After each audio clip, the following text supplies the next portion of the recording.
Hello guys, আসসালামু আলাইকুম। নদীর পথের উপরে দিয়ে যাচ্ছি মরিচাকান্দি। আর এই মরিচাকান্দি যাইতে কিন্তু যাচ্ছি স্পিড বোট দিয়ে। লঞ্চ ঘাটে এসে দেখি লঞ্চ চলে গেছে। ২ মিনিটের জন্য পাই নাই। আর আমাদেরও যাইতে হবে তাড়াতাড়ি। এইজন্য স্পিড বোট দিয়ে যাচ্ছি। তো আমি আর আমার মামাতো ভাই ছিল একটা, আমরা ২ ভাই স্পিড বোট দিয়ে যাচ্ছি এখন।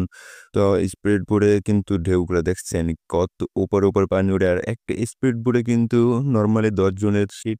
কিন্তু তারা দেখা যায় ১২ জন ১৩ জনও নিয়ে মাঝে চলে। কিন্তু নরমালি এইটা স্পিড বোটটা হচ্ছে ১০ জনেরই। কিন্তু তারা আসলে বেশি নেয়। ১০ জনের বেশি নেয় সবসময় দেখি আমি স্পিড বোটে। তবে এটা এক হিসেবে ঠিক না। ১০ জনের বেশি নেওয়া। তারপরেও তারা নেয়। আর দেখেন পানি কিভাবে উঠতেছে দেখছেন কতটুকু স্পিড। আর সামনে দিয়ে দেখা যাচ্ছে আরেকটা স্পিড বোট আইতেছে এই যে। কিন্তু ২ টা স্পিড বোট যদি কাছাকাছি যাইতো, ওইটা যদি এইটার কাছাকাছি থাকতো তাইলে কিন্তু এটার এই যে এই ঢেউটা যেটা, এই ঢেউ কিন্তু শরীর ভিজা যেত। মাঝে দেখা যায় কি স্পিড বোট যখন কাছাকাছি যায়, তখন ঢেউ শরীর একদম ভিজা যায়।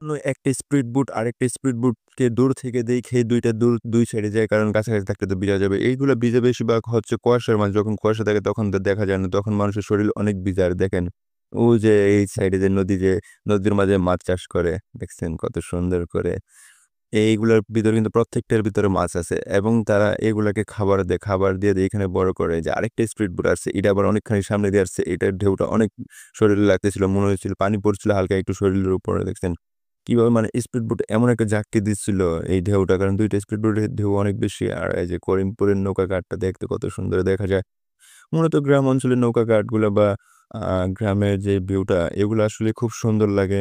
হচ্ছে ভালো লাগার একটা জায়গা। আর সামনে এসে দেখি একটা বলকেট। এই বলকেটের যে জায়গাটা, এখানে কিন্তু পানি একদম কম। মাঝে দেখা যায় কি বলকেট লাইগা যায়। এজন্য এদিকে যখন বলকেট চলে, নৌকা চলে বা লঞ্চ চলে, তখন কিন্তু একবারে আস্তে যায়। আর দেখছেন কচুরির প্যানের মাঝে ছোট নৌকাগুলা কিভাবে যাইতে হয়, বারবার লেগে যায়। তো এই বলকেটের পিছনে এইজন্য স্পিড বোট নিছে, কারণ বলকেটের পিছনে থাকলে বলকেট যাইতেছে ফাঁক কইরা কচুরি, আর স্পিড বোটটা পিছে থাকতেছে। আবার স্পিড বোট কিন্তু পানি অল্প হইলে চলতে পারে। তো এটা তারপরে এটার পিছনে আছে, কারণ কচুরি ঠেলা দিতে গেলে এটা তেল খাইবে বেশি। এজন্য ও চালাকি করে বলকেটের পিছে যাইতেছে। বলকেট কচুরি ফাঁক করে যাইতেছে, আর স্পিড বোটটা পিছে থাকতেছে।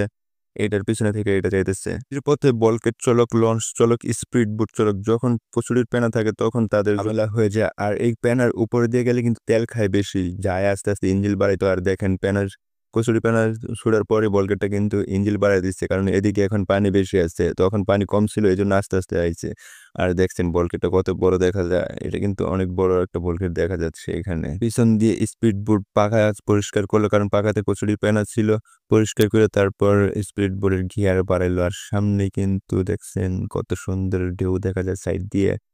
এই পানিগুলা মানে এই ইঞ্জিন চলতেছে, যার পিছে দেখেন কত ঢেউ। ছোট নৌকা থাকলে তো একদম মানে অনেক লাড়াচাড়া খায় আরকি স্পিড বোটের সামনে থাকলে। আর এই বড় নদীর মাঝে কোনো কুল কিনারা দেখা যায় না। আর এটার মাঝে দেখেন একটা ঢেউ যে খাইতেছে, মানে কোনো তেমন কিছু নাই। তারপর বাতাসে এত ঢেউ ছিল, বারবার উপরে উঠতেছে নামতেছে। আমার কাছে তো মনে হইতেছিল তলায় ছিটা যাইতেছে গা। বুট কিন্তু কখনো ডুবে না। স্পিড বুট যখন বেশ বাতাস থাকে বা ঢেউও কখনো কিছু হবে না স্পিড বুটের। কিন্তু যখন বেশ বাতাস থাকে তখন স্পিড বুট উল্টায় যায়।